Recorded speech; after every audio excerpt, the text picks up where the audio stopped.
नमस्कार, मैं हूं आपके साथ हर्षिता और आप देख रहे हैं ज़द टीवी इंडिया। लोकसभा चुनाव 2024 के नजदीक आते ही चुनावी गलियारों में घमासान तेज हो गया। चुनाव को लेकर होटल चुराव और चाय की दुकानों में सियासी बातें शुरू हो गई।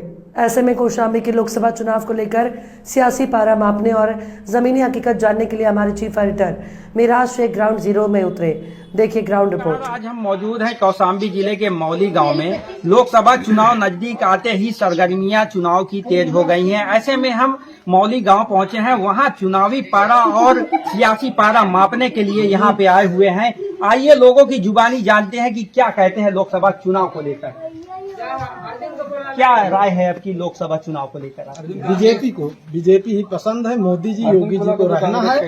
विनोद सोनकर जी भी हमारे यहाँ अच्छा कार्य कर रहे हैं। इस समय लेहदरी का पुल बनवाया, इधर ये मेडिकल कॉलेज का भी निर्माण चालू है, प्रगति पर है कार्य। ठीक है, गांव गांव ये आपका स्वास्थ्य विभाग के लिए वाहन चलवाए हुए हैं। जो भी कार्य ठीक है, फिर भी हमारे मोदी जी देखिए बुर्ज खलीफा तक पहुंचा दिए।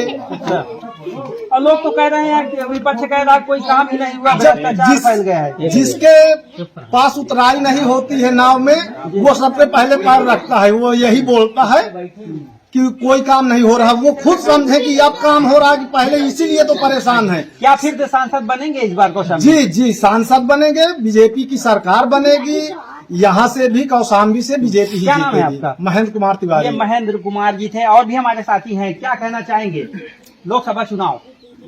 लोकसभा चुनाव के लिए, कौशाम्बी लोकसभा चुनाव के लिए पहले तो बीजेपी से जो सांसद माननीय विनोद सोनकर जी, वो 2 पंचवर्षीय से वही सांसद बनते हुए आ रहे हैं। क्या इस बार भी बन जाएंगे? ये पूरी 100% होगा।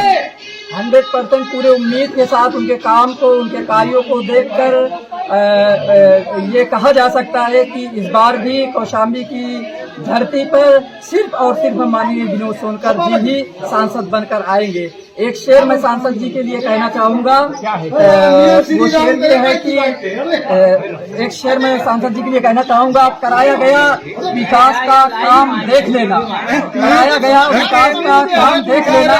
कोई टक्कर में हो अगर तो नाम देख लेना, कोई टक्कर में हो अगर तो नाम देख लेना। और विनोद सोनकर सांसद जी को कोई हरा नहीं सकता। विनोद सोनकर सांसद जी को कोई हरा नहीं सकता।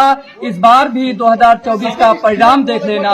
इस बार भी 2024 का परिणाम देख लेना। तो क्या ये केवल शेरो शायरी है कि हकीकत है? ये शेरो शायरी नहीं है, ये हकीकत है। कौशाम्बी के विकास को देखते हुए आज कौशाम्बी के अंदर 90 गौशालाओं को बनाया गया है, निर्माण करा के पूरी तरीके से तैयार करवाया गया। ये कौशाम्बी के इतिहास में पहली बार हुआ है जो आवारा पशुओं के लिए गौशाला बनाया गया है। तो इतिहास में पहली बार वो काम कौशाम्बी के अंदर हुए हैं। तो कभी छुट्टा साड़ों से किसान परेशान है। साड़ों के लिए घर बनाए गए, गौशालाएं बनाई गई है। ये हमारी जिम्मेदारी है कि उन गायों को पकड़कर या जो आवारा पशु है उनको पकड़कर उनको उनकी जगह पर पहुंचाया जाए। आपका क्या नाम है? मेरा नाम मोहम्मद सैफ रजा हबीबी। सैफ रजा हबीबी यानी मुस्लिम समाज? जी, मुस्लिम समाज। जी। पर चर्चा ये है, लोग कहते हैं कि भाजपा मुस्लिम विरोधी पार्टी है। भारत के अंदर पहली ऐसी पार्टी है जो मुसलमानों के हित के लिए सोचती है। अच्छा। और सिर्फ सोचती ही नहीं है, बड़ा सोच समझ के कह रहे हैं।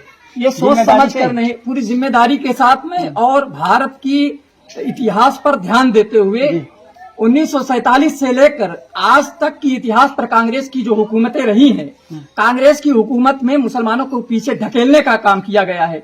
अगर पहली बार मुसलमानों को आत्मनिर्भर बनाने का काम किया गया है, मुसलमानों को एजुकेशन में, शिक्षा लेवल पर, राजनीतिक लेवल पर, सामाजिक लेवल पर आगे बढ़ाने का काम किया गया है। सचमुच सबका साथ सबका विकास है या कुछ पूरी तरीके से सबका साथ सबका विकास? उदाहरण ये है कि एक गैस सिलेंडर 1100 रुपए में आता है और वो गैस सिलेंडर जो 1100 रुपए में आता है, किसी भी हिंदू को अगर वो गैस सिलेंडर दिया जाता है तो 1100 रुपए में दिया जाता है, और अगर किसी मुसलमान को दिया जाता है तो 1100 रुपए में दिया जाता है। यानी भारत के अंदर जो भी योजनाएं हैं वो जो मुसलमानों के लिए है वही हिंदुओं के लिए है। तो सबका साथ। हमारे साथ और भी साथी हैं और साथियों से जानेंगे कि लोकसभा चुनाव को लेकर क्या कहेंगे। भाई, क्या माहौल है लोकसभा चुनाव को लेकर? क्या चर्चाएं हैं कौशाम्बी में? कौशाम्बी में या अपने पूरे उत्तर प्रदेश या भारत की बात करें जी। तो भाजपा पूरे लहर में है। जैसे पिछले पंचवर्षीय योजनाओं में वो दिखाया गया है, अपने कार्यक्रम पेश किए गए हैं, उसी के हिसाब अनुरूप महागठबंधन बन रहे हैं, महागठबंधन चैलेंज नहीं होगा। महागठबंधन कहीं भी नहीं टिक पाएंगे, क्योंकि जितने भी वर्ग के व्यक्ति हैं सभी की सोच करके मोदी जी अपने कार्यक्रम को आगे बढ़ा रहे हैं। और जैसा कि उन्होंने जो हमारी बीजेपी की सरकार आई है, ये सरकार ज्यादा तक हमारे कल्चरल जो रीति रिवाज है उनका पालन करती है और हर एक वर्ग व्यक्ति इन सब चीजों का आदी हो चुका है। अपने जो भी रिलीजियस मैटर चल रहे हैं उनमें जो बीजेपी सरकार है वो ज्यादा से ज्यादा सब लोगों का सपोर्ट कर रही है। क्या लगता है विनोद सोनकर फिर से आएंगे या नहीं? जी बिल्कुल, जितने भी हमारे बीजेपी के कैंडिडेट्स है वो पूर्ण बहुमत से जीते। हमारे साथ इस बीच और भी साथी हैं, आज जानेंगे लोकसभा चुनाव को लेकर। बीजेपी चाहिए, बीजेपी और पार्टी कुछ नहीं, और पार्टी कुछ नहीं। क्या काम किए हैं, ऐसा क्या कर दिया कि बीजेपी ही बीजेपी कह रहे हैं? बीजेपी कार्यकाल बढ़िया इसलिए सही है। क्या नाम है आपका? महेश नारायण। ये थे महेश नारायण जी। मिलते हैं अगली वीडियो में। कैमरा पर्सन वीरेंद्र के साथ Meraj Sheikh, ZTV India news.